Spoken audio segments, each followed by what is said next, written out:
नमस्कार, मैं सैम शर्मा और आप देख रहे हो नगर हवेली न्यूज नेटवर्क। दादरा पंचायत में धूमधाम से मनाया गया 72वां मुक्ति दिवस। देशभक्ति से सराबोर हुआ माहौल।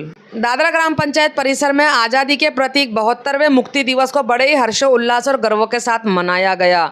इस विशेष अवसर पर आयोजित कार्यक्रम की शुरुआत पंचायत सरपंच श्रीमती सुमित्राबेन पटेल द्वारा ध्वजवंदन के साथ की गई। तिरंगे को सलामी देने के बाद दादरा की हिंदी, गुजराती सरकारी प्राइमरी स्कूलों की छात्राओं ने देशभक्ति के भाषण, गीत और नृत्य प्रस्तुत कर सबका मन मोह लिया। उनकी प्रस्तुतियों ने वहां उपस्थित हर एक व्यक्ति को भाव विभोर कर दिया। इस अवसर पर कार्यक्रम को संबोधित करते हुए जिला पंचायत सदस्य वैशाली बहन पटेल, पंचायत सभ्य शैलेश भाई पटेल और पूर्व जिला पंचायत सदस्य जयंती भाई पटेल ने उपस्थित जनसमूह को 2 अगस्त के ऐतिहासिक महत्व की जानकारी दी। वक्ताओं ने बताया कि ये दिन हमारे क्षेत्र के स्वतंत्र अस्तित्व और स्थानीय स्वराज की भावनाओं का प्रतीक है, जिसे सदा स्मरण में रखना चाहिए। इस मुक्ति दिवस के समारोह में ग्रामीणों की भारी उपस्थिति रही तथा विद्यालयों के गणमान्य छात्र छात्राओं ने समारोह को ऐतिहासिक बना दिया। कार्यक्रम के अंत में देशभक्ति प्रस्तुतियों में भाग लेने वाले छात्राओं को जनप्रतिनिधियों द्वारा नगद उपहार देकर सम्मानित किया गया, जिससे छात्राओं का उत्साह बना रहे।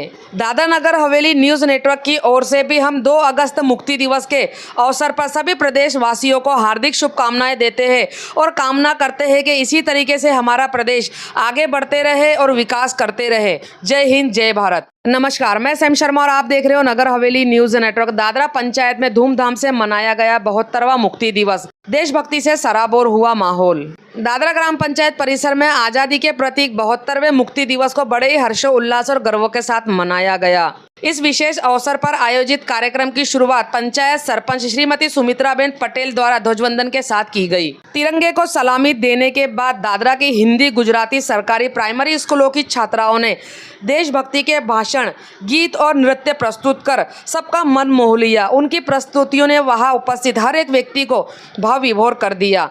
इस अवसर पर कार्यक्रम खबर ज छे के आपणे आजे साना माटे एकठा थया अने 1947 में આપણો દેશ આઝાદ થયો હતો। ત્યાર પછી આપણા દેશમાં ઘણા એવા પ્રદેશોમાં ફિરંગીઓનું શાસન ચાલતું હતું, સ્વતંત્ર પ્રાપ્ત કરવાનું બાકી હતું, જેમાં આપણો પ્રદેશ એક દાદરા અને નગર હવેલી પણ હતો, જેમાં ફિરંગીઓનું શાસન ચાલતું હતું। તો આ ફિરંગીઓને ભગાડવા માટે આપણા गोवाना युनाइटेड फ्रंट, गोमंतक दल, राष्ट्रीय स्वयंसेवक, स्थानिक संगठन जेवा संगठनों संगठन करीने लड़ाई करी अने सौ प्रथम 22 जुलाई 1956 दिवसे आपणा दादराना स्थानिकोना सहाराथी आपणुं दादरा गामने फिरंगीओना शासनमांथी मुक्ति अपावी અને સૌપ્રથમ આપણું દાદરા ગામ અંગ્રેજોના શાસનમાંથી મુક્તિ મળી હતી। ત્યાર પછી 2 ઓગસ્ટ 1956ના દિવસે પૂરા દાદરા નગર હવેલીમાં ફિરંગીઓને ભગાડીને આપણા પ્રદેશને મુક્તિ અપાવી હતી। તો આજના દિવસે આપણે સ્વતંત્ર સેનાઓ આપણા જે વડીલો એ લોકોને આપણે કોટી કોટી નમન કરીશું અને એવા વીર જવાનો, વીર શહીદોનું પણ આપણે આજે શ્રદ્ધાંજલિ અર્પિત કરીશું।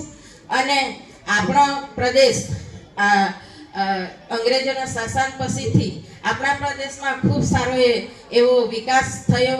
પહેલાં એવું હતું કે આપણા દાદરા ગામમાં આપણે એક શાળા પણ નહીં હતી।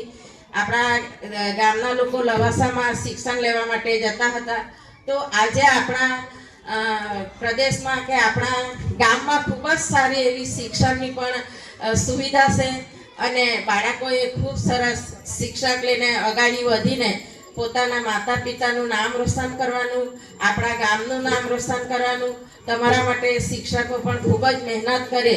आपणा देशना प्रधानमंत्री, आपणा प्रदेशना प्रशासक सर आ शिक्षण प्रत्ये खूब ज सरस ध्यान आपे અને આપણા ગામમાં ખૂબ જ સારો એવો વિકાસ પણ થાય।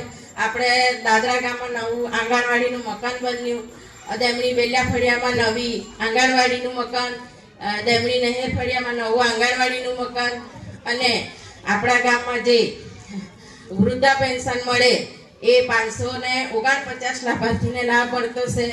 કિસાન કાર્ડમાં 409 લાભાર્થીઓને સરકાર તરફથી લાભ મળતો છે. એટલે આપણા જે દેશના પ્રધાનમંત્રી છે એ ખૂબ જ સારો વિકાસ કરી રહ્યા છે. એટલે આપણે આપણા આજે પ્રદેશને આપણે ખૂબ જ સારું યાદ કરીને આજના દિવસે આપણે બધાએ એકઠા થઈને આપણે પ્રદેશના જે બલિદાન આપ્યું એનું કોટી કોટી નમન કરીએ. જય હિન્દ, જય ભારત.